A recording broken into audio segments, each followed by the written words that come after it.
Hi everyone, welcome to Pyvision institute. तो दोस्तों, इससे पहले वाले लेक्चर में हमने यहाँ तक की बात कर ली थी फंक्शनल ग्रुप की। और फंक्शनल ग्रुप में यहाँ पे हमने देख लिया था किसी भी ऑर्गेनिक कंपाउंड्स के अंदर कितने फंक्शनल ग्रुप प्रेजेंट होते हैं, उस ऑर्गेनिक कंपाउंड्स के अंदर कौन सा फंक्शनल ग्रुप प्रेजेंट होता है, यानी कि फंक्शनल ग्रुप को आइडेंटिफाई करना सीख लिया था हमने। आज हमारा इस लेक्चर में हम बात करेंगे डिग्री ऑफ अनसैचुरेशन कि ऑर्गेनिक कंपाउंड्स के अंदर डिग्री ऑफ अनसैचुरेशन निकालना सीखेंगे, राइट। तो हमारा टॉपिक रहेगा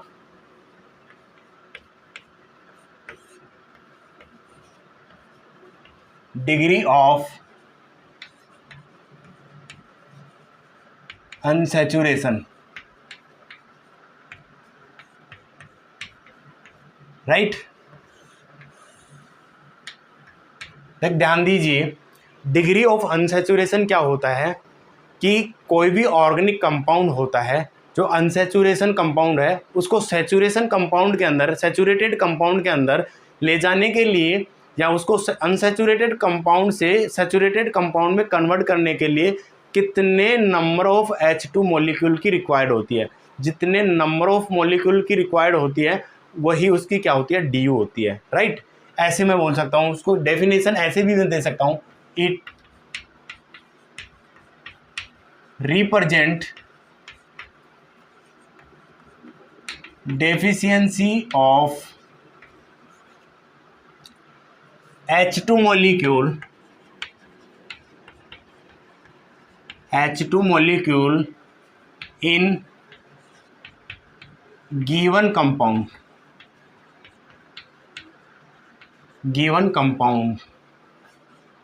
with respect saturated compound. Saturated compound की बात करूं तो कौन होगा, aliphatic alkene, right. Aliphatic alkene होती है क्या, सैचुरेटेड ऑर्गेनिक कंपाउंड। देखो, इसकी सीधी सीधी बात बोलूं तो यहाँ पे आप समझने की कोशिश कीजिए, ध्यान दीजिए इधर। यहाँ पे कोई होता है अनसैचुरेटेड ऑर्गेनिक कंपाउंड्स, और इसको कन्वर्ट करना है हमको। यहाँ पे क्या है, हाइड्रोजन H2 मॉलिक्यूल की रिक्वायर्ड होती है। कितने H2 मान लो कि एक H2 मॉलिक्यूल की रिक्वायर्ड हुई, वो किस में कन्वर्ट कर दिया, सैचुरेटेड ऑर्गेनिक कंपाउंड्स के अंदर। सैचुरेटेड ऑर्गेनिक कंपाउंड्स के अंदर ये कन्वर्ट हो गया। किससे, कितने हाइड्रोजन की जरूरत हुई, कितने H2 मॉलिक्यूल की जरूरत हुई, 1, राइट। तो यहाँ पे इसकी DU कितनी हो जाएगी, DU की बात करूँ तो यहाँ पे हो जाएगी 1, यानी कि इस कार्बन की DU क्या हो जाएगी, निकाल किसे रहे हैं, अनसैचुरेटेड ऑर्गेनिक कंपाउंड्स की DU निकालते हैं, तो इसकी DU क्या रहने वाली है, 1। ये बात हो गई डिग्री ऑफ अनसैचुरेशन की, ठीक है। लेकिन हमारे सामने मुद्दा ये है कि डिग्री ऑफ अनसैचुरेशन तो हम ठीक है कि पता चल गया है कि कितने कार्बन, कितने नंबर ऑफ हाइड्रोजन्स की रिक्वायर्ड होती है, वही उसकी DU होती है। लेकिन हमारे को ये सिखाइए कि सैचुरेटेड ऑर्गेनिक कंपाउंड और असैचुरेटेड ऑर्गेनिक कंपाउंड होते क्या है। देखो, सैचुरेटेड ऑर्गेनिक कंपाउंड, देखो अनसैचुरेटेड ऑर्गेनिक कंपाउंड क्या होते हैं, मैं यहाँ पे बात करता हूँ। अनसैचुरेटेड ऑर्गेनिक कंपाउंड होता है एलिफेटिक या ओपन चेन, ठीक है, ओपन चेन, एलिफेटिक या फिर ओपन चेन एल्कीन, क्या होती है, एल्कीन। और इसका जो जनरल फॉर्मूला होता है ना, वो क्या होता है हमारा, CnH2n+2। ये ध्यान में रखना आपको, ये इंपॉर्टेंट है। इसके माध्यम से हम काफ़ी हद तक DU को निकालना सीखेंगे। अब मैं बात करूं अनसैचुरेटेड ऑर्गेनिक कंपाउंड्स की। अनसैचुरेटेड ऑर्गेनिक कंपाउंड्स में कौन से 3 तरीके से मैं बात कर सकता हूं, यहाँ पे 3 तरीके से। पहली मैं बात करूं, 3 तरीके से बात करूंगा मैं यहाँ पे। पहला, साइक्लिक ऑर्गेनिक कंपाउंड होते हैं, वो चाहे से एल्कीन वाला हो या एल्काइन वाला हो या फिर एल्केन वाला हो, वो क्या होगा, अनसैचुरेटेड होगा, राइट। दूसरा, एलिफेटिक एल्कीन, तीसरा एल्काइन, राइट, एल्काइन।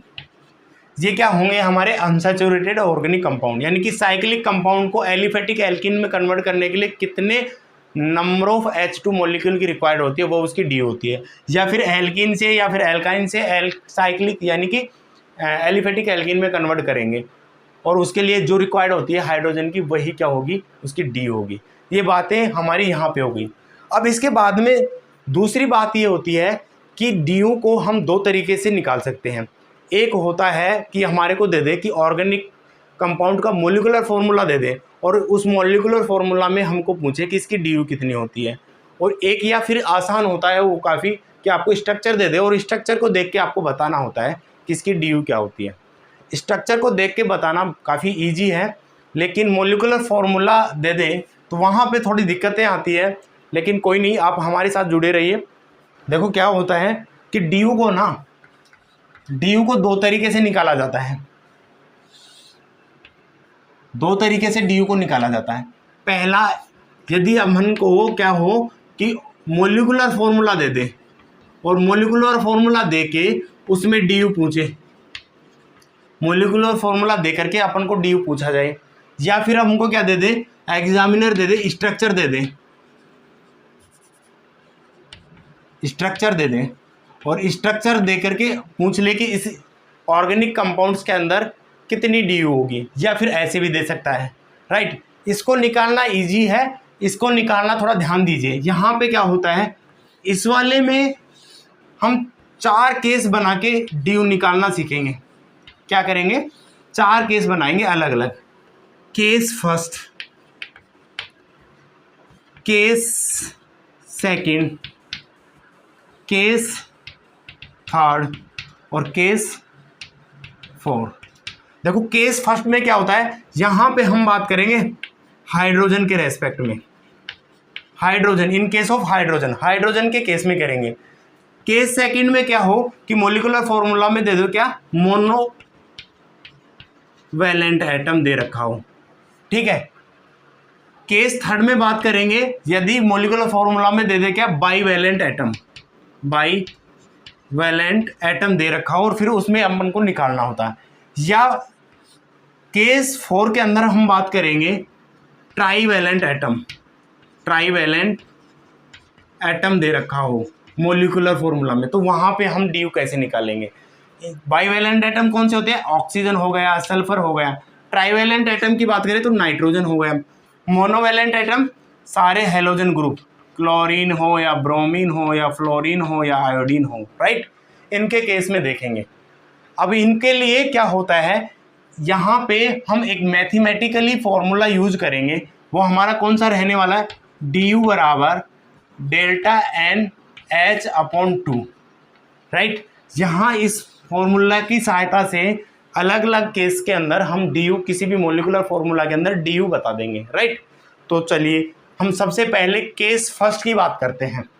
सबसे पहले क्या करेंगे, केस फर्स्ट में देखते हैं, किसके रेस्पेक्ट में, in case of hydrogen, hydrogen के केस में देखते हैं। यहाँ पे क्या होता है, एग्जाम्पल देखिए आप, एग्जाम्पल में समझने की कोशिश की थी कि मान लो कि आपके सामने कोई मोलिकुलर फॉर्मूला दे दे C3H6, राइट।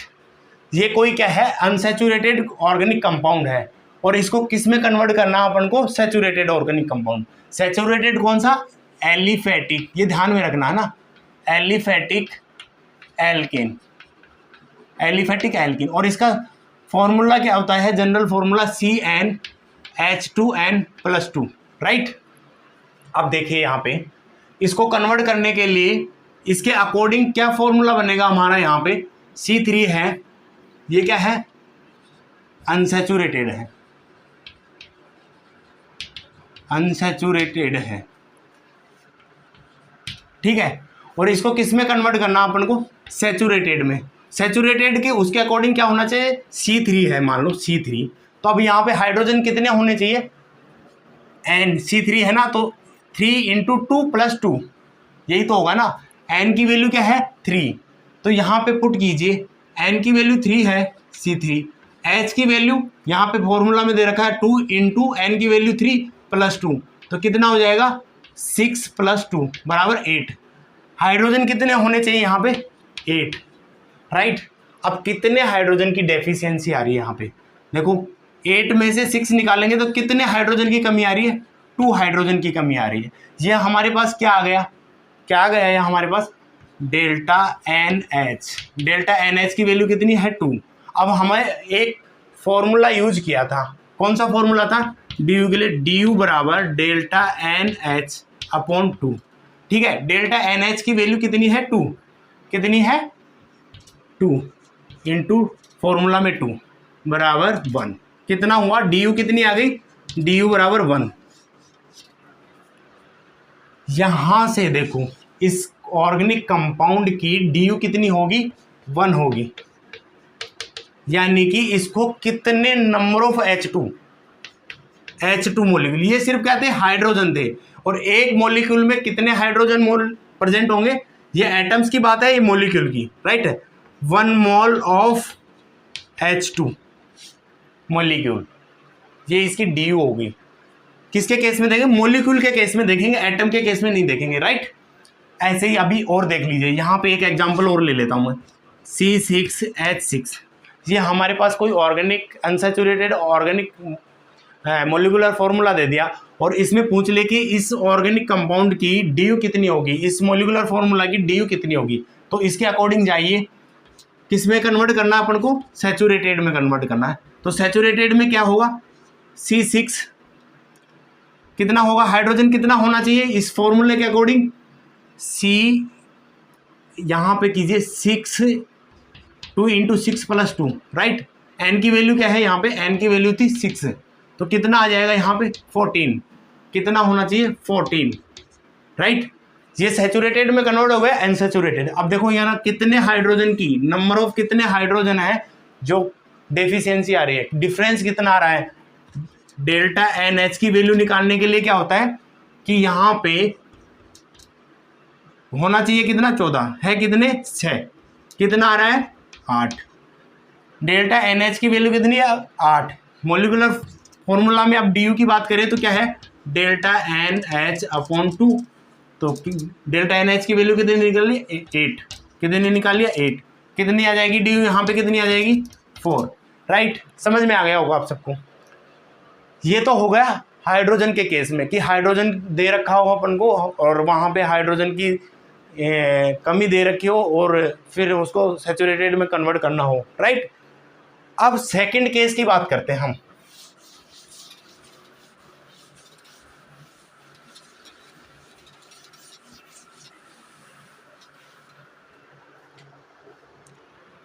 अब सेकंड केस की बात करें हम, सेकंड केस क्या होता है इन केस ऑफ हेलोजन।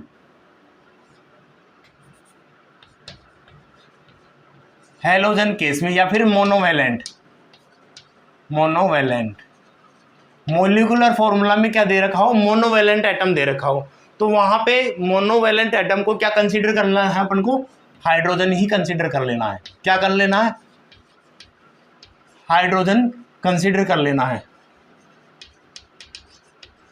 कैसे, एग्जाम्पल के लिए देख लीजिए, ये कोई मोलिकुलर फॉर्मूला दे रखा है हमको C3H5Cl, राइट। अब इसकी DU बतानी है अपन को, क्या बतानी है इसकी DU। अब देखो ये क्या है हेलोजन है, इसको क्या मान लेना अपन को, ये हाइड्रोजन ही मान लेना।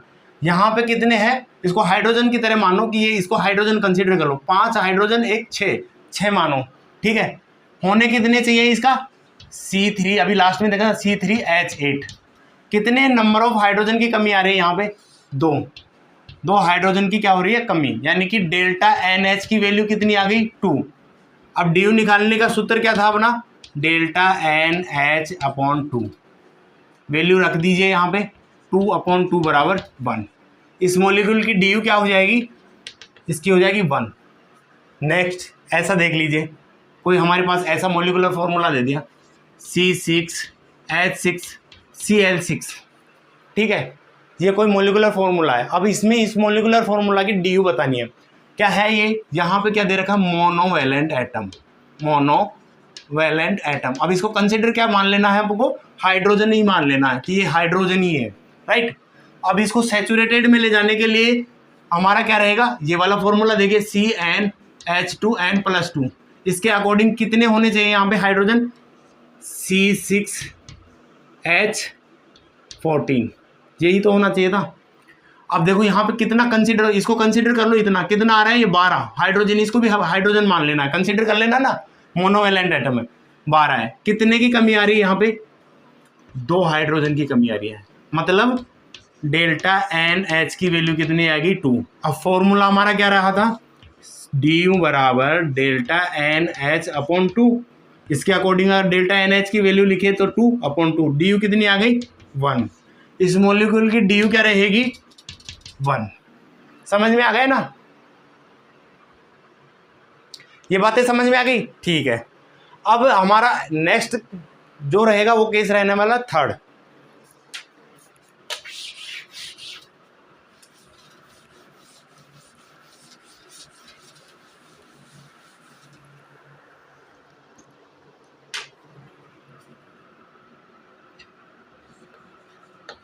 केस थर्ड में बात करें तो यहां पे किसकी बात करेंगे, बाईवैलेंट एटम। बाईवैलेंट एटम, यदि मॉलिक्यूलर फॉर्मूला के अंदर कोई बाईवैलेंट एटम दे दे तो फिर वहां पे क्या करना है हमको, इस बाईवैलेंट एटम को क्या करना है, इग्नोर करना है, इग्नोर कर देना है, ठीक है। जैसे एग्जाम्पल देखिए, आप एग्जाम्पल से समझने की कोशिश कीजिए। एग्जाम्पल दे दे आपको C4H8O, राइट, ये कोई मॉलिक्यूलर फॉर्मूला है। अभी इसमें इस मॉलिक्यूलर फॉर्मूला की क्या बतानी है अपन को, du बतानी है, राइट, क्या बतानी है, du। अब du बताने के लिए अपन को क्या होता है, इसके अकॉर्डिंग C4 के अकॉर्डिंग एलिफेटिक एल्कीन में कितने हाइड्रोजन होने चाहिए, CH2n+2, राइट, n की वैल्यू कितनी है, 4, राइट। तो कितना होगा, नंबर ऑफ हाइड्रोजन कितने होने चाहिए इसके पास, 2 × 4 + 2 बराबर कितने हो जाएंगे, 10। कितने हाइड्रोजन होने चाहिए, 10। अब यहाँ पे देखो बात की थी क्या, बाईवैलेंट एटम को क्या कर देना, इग्नोर, इसको इग्नोर कर दो, भूल जाओ इसको। अब इसमें करंट में कितने हाइड्रोजन प्रेजेंट है, होना क्या चाहिए हमारा सूत्र, C4H10, यही होना चाहिए ना। अब इसको भूल जाओ।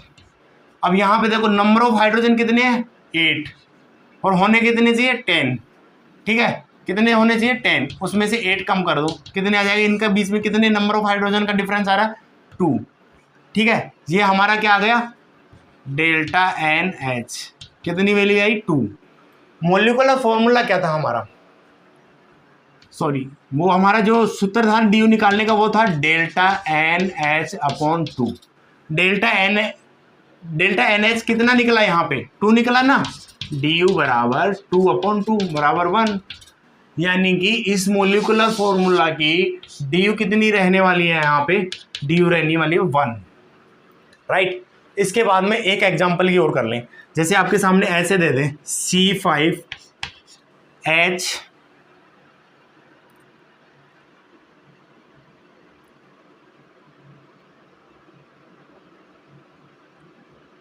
H6O दे दें, राइट। ये कोई मॉलिक्यूलर फॉर्मूला है, रेंडमली ले लिया हमने। अब इसमें क्या बताना, हमको du बतानी है कि इस मॉलिक्यूलर फॉर्मूला की du क्या रहने वाली है।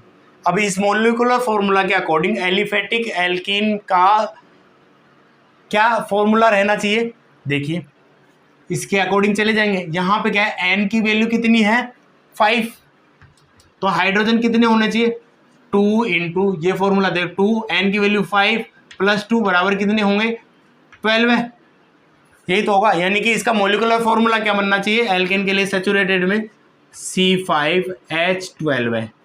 अब यहाँ पे देखो बाईवैलेंट एटम दे रखा है, इसको इग्नोर कर देना है। टोटल नंबर ऑफ हाइड्रोजन कितने हैं यहाँ पे, 6, और यहाँ पे होने कितने चाहिए, 12। कितने का डिफरेंस आ रहा है, 6 का डिफरेंस आ रहा है।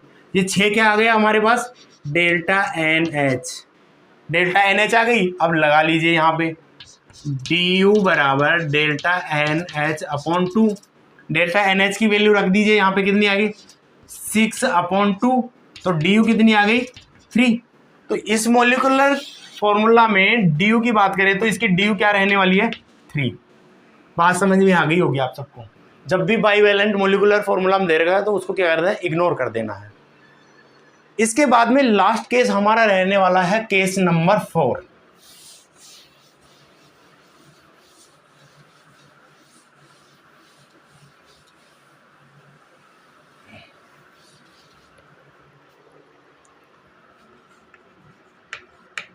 केस नंबर 4 और इसमें बात करेंगे यदि मान के चलो किसी भी मोलिकुलर फॉर्मूला के अंदर आपको ट्राईवैलेंट एटम प्रेजेंट हो या दे रखा हो, क्या ट्राईवैलेंट एटम क्या दे रखा हो प्रेजेंट, तो हमको क्या करना है, इस ट्राईवैलेंट एटम को क्या कर देना है, इग्नोर कर देना है,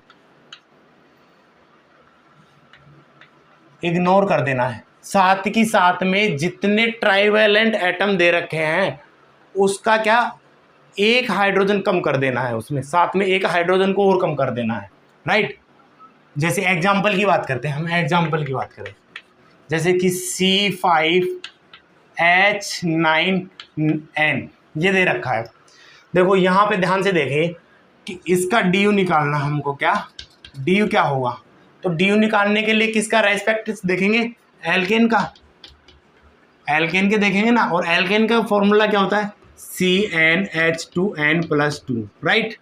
अब इसके अकॉर्डिंग देखिए यहाँ पे n की वैल्यू क्या रहने वाली है, n बराबर 5, तो H कितने होने चाहिए इसके अकॉर्डिंग, 2 × 5 + 2 कितना हो जाएगा, 12 है, 12 हो जाएगा, नहीं हो जाएगा। यानी कि इसको सैचुरेटेड में ले जाने के लिए क्या फॉर्मूला होगा इसका, C5H12 हो जाएगा, राइट।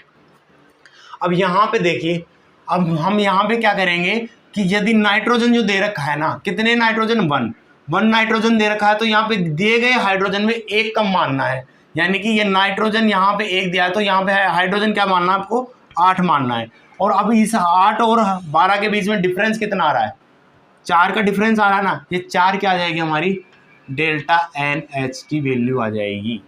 और हमारा जो मोलिकुलर जो जनरल फॉर्मूला रहा था जो डी निकालने का, वो क्या था, delta NH/2, right. Delta NH की वैल्यू कितनी है, 4, कितनी है, 4/2, क्या आ जाएगी, डी 2। अब इस मोलिकुलर फॉर्मूला में डी कितनी रहेगी, 2 रहेगी। समझ में आया या नहीं आया, कोई बात नहीं, एक और कर लेते हैं एग्जाम्पल, एक एग्जाम्पल यहाँ पे और कर लेते हैं। जैसे अपन को दे दे C8H13 15 दे दें यहाँ पे, 15 एंड ट्वाइस, समझ में आ रहा ना। अब इस मोलिकुलर फॉर्मूला में हमको क्या करना है, डी काउंट करनी है। अब इसके अकॉर्डिंग यहाँ पे n की वैल्यू, इस मोलिकुलर फॉर्मूला m की वैल्यू कितनी है, 8, तो इसका जनरल एल्केन के रेस्पेक्ट में कितना मोलिकुलर फॉर्मूला, कितने हाइड्रोजन होने चाहिए, देखो यहाँ पे 8 × 2 + 1, 16 + 2 बराबर कितना हो जाएगा, 18। इसका जनरल मोलिकुलर फॉर्मूला यानी कि सैचुरेटेड एल्केन में जाने के लिए कैसा होना चाहिए, C8H18। अब सेकंड बात क्या थी, ट्राईवैलेंट एटम प्रेजेंट है, यहाँ पे कितने trivalent atom present, 2 nitrogen present है। अब 2 नाइट्रोजन प्रेजेंट है, 15 नहीं, यहाँ पे 14 करो, राइट। 2 हाइड्रोजन प्रेजेंट है, तो यहाँ पे क्या करेंगे, 2 नाइट्रोजन प्रेजेंट है तो इसमें क्या कर लेना है, 2 हाइड्रोजन और कम कर लेना है। यानी कि 2 हाइड्रोजन कम करेंगे तो यहाँ पे कितने हाइड्रोजन हो जाएंगे, 12 है। अब डिफरेंस कितना है, 12 और 18 में डिफरेंस कितना आ रहा है, 6 का, तो ये 6 क्या आ गई, डेल्टा NH, डेल्टा NH की वैल्यू 6 आ गई। हमारा फॉर्मूला क्या था, डी का बराबर डेल्टा NH/2, और डेल्टा NH की वैल्यू कितनी है, 6/2 बराबर 3।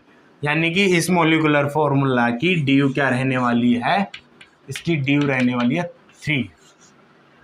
ये तो हमारी बात हो गई किसकी, जब हमारे को मोलिकुलर फॉर्मूला दे रखा हो और उस मोलिकुलर फॉर्मूला के अंदर हमको डी निकालना हो, राइट। अब इसके बाद में हमारा नेक्स्ट, यदि मान लो एग्जामिनर हमको दे दे स्ट्रक्चर दे दे और स्ट्रक्चर देख के हमको डी निकालना हो, तो उसकी बात करेंगे हम यहाँ पे।